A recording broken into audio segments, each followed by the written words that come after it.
Hello, everybody. Well, today I'm going to talk again about the BRICS. That's Brazil, Russia, India, China, and South Africa. Those are the countries that are trying to form a kind of multi-regional alliance with an eye toward overcoming the existing Anglo-American Western European state system that's kind of run things since 1759. Now, the last time I talked about the BRICS, I got some interesting responses. Almost none from my fellow Americans. As near as I can tell, my countrymen know nothing about the BRICS, or nearly nothing, and care considerably less. Um, but I did get remarks from folks in the BRICS countries themselves, in particular India. Uh, they seemed to feel that I was suggesting that the United States ought to oppose the BRICS, maybe even try to stop the organization of this collection of folks. Uh, well, I'm kind of here to justify myself this time because really I don't think I meant to say any such thing. Frankly, as an American, I do think we ought to worry a little bit about the BRICS and what kind of a world they're going to build without us.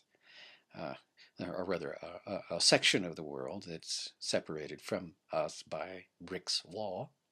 Very fond of that little pun. Um, but I'm not just an American. I'm also an amateur historian and an international politics junkie. And in those roles, I'm quite interested in the BRICS as an historical phenomenon. Here's the thing. If you go back in time, and you don't have to go very far, you come across a world which is very different from the one we've got today, say 1500 or thereabouts.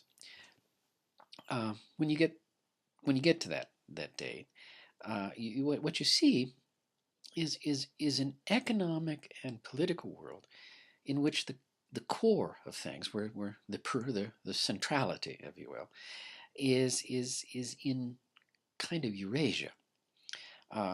Basically, what you have is five or six, depending on the time, great interlocking empires. And you go furthest to the east, the Pacific, you have China. You move west, you have India, then Iran, Persia. Then in the southwest, you have some state more or less anchored in the eastern Mediterranean. In 1500s, that was the Ottoman Turks. Before that, it was Byzantium. Before that, Rome. Uh, Also, by about 1500, you have a couple of other players of note. There's the Tsardom of Muscovy, just to say Russia, in the northeast, and also in 1500, or particularly after that, you have a new kind of player, the Habsburg empires, plural, both the Habsburgs in Germany, Austria, and later the Spanish Habsburgs and their successors in Spain/Portugal, each with their own enormous transatlantic, transoceanic empires. And that basically was the world.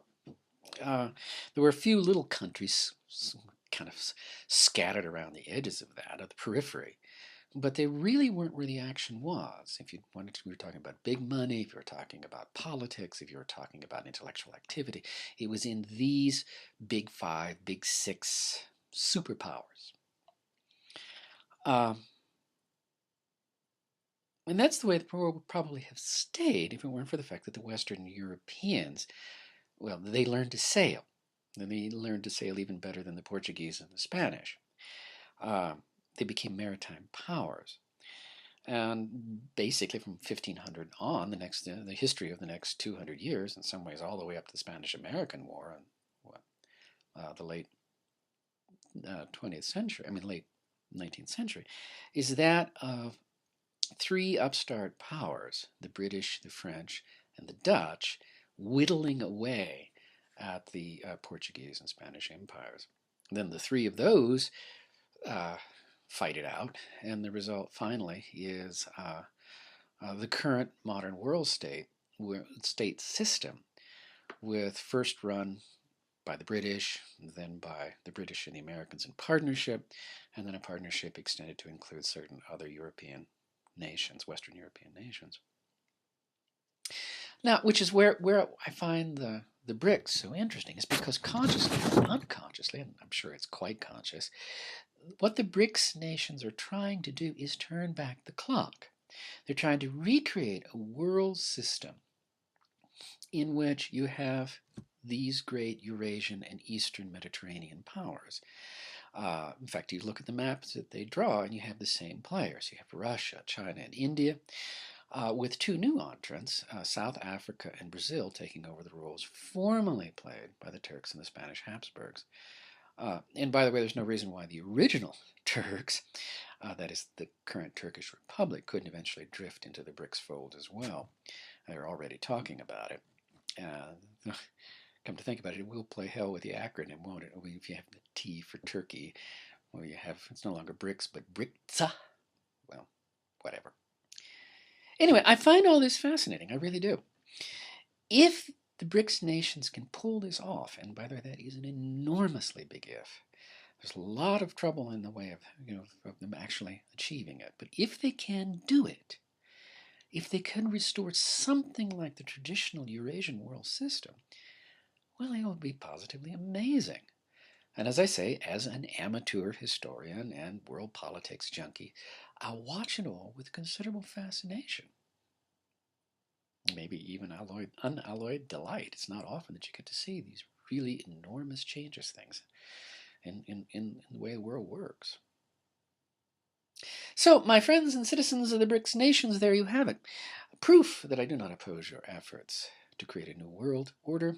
Indeed, I delight in it. Though, one caveat. If you succeed, you may discover something a little unsettling.